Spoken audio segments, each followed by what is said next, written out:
আসসালামু আলাইকুম রহমতুল্লাহ। সম্মানিত দর্শক শ্রোতা ভাই এবং বোনেরা, আশা করি আপনারা সবাই ভালো আছেন। মধ্যপ্রাচ্যের সকল মুসলিম দেশ ইরানের ধ্বংস চায়। ধ্বংস মানে ইরানের পারমাণবিক শক্তি অর্জিত না হোক এটা চায়। ইরানের তেলের ঘাঁটিগুলো ধ্বংস করে দিলে ওদের তেল রপ্তানি অব্যাহত থাকবে এবং ইরান তেল রপ্তানি করে বাজার শেয়ারটা দখল করতে পারবে না। তারপরে ইরানের পারমাণবিক স্থাপনা, ড্রোন উৎপাদন কারখানা, মিসাইল উৎপাদন কারখানা এগুলো ধ্বংস হয়ে গেলে তাহলে মধ্যপ্রাচ্যের দেশগুলোতে ইরান আর প্রক্সি বাহিনী সৃষ্টি করে তাদের রাজতন্ত্রের বিরুদ্ধে আন্দোলন করতে পারবে না।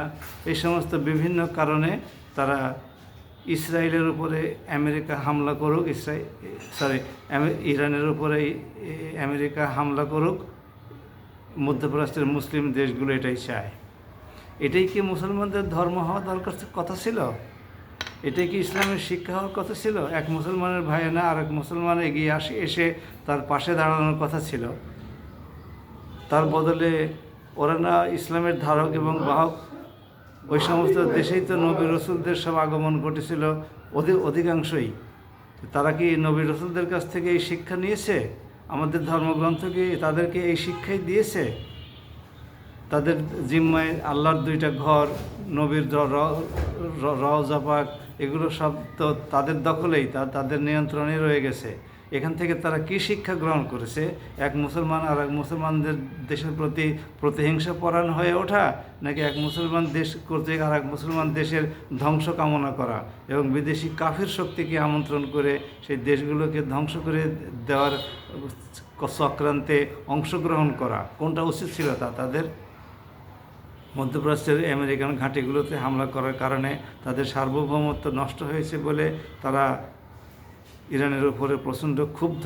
এই কারণেও হতে পারে তারা ইরানের মঙ্গল চায় না, ইরানের উত্থান চায় না, ইরানের পারমাণবিক মিসাইল, ড্রোন এই সক্ষমতা তারা দেখতে চায় না।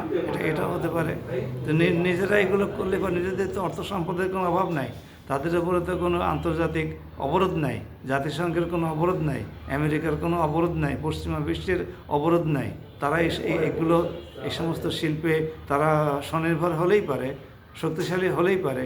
কিন্তু ইরান হচ্ছে, এটাতে তাদের চক্ষুশূল হওয়ার কারণটা কি?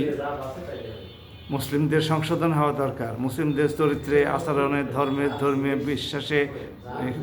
বিশ্বাসগুলোকে বাস্তবায়নে, মুসলিমদের প্রতি সৌভ্রাতৃত্ব আনয়নে তাদের আন্তরিক হওয়া দরকার। সবাই ভালো থাকুন। আসসালামু আলাইকুম।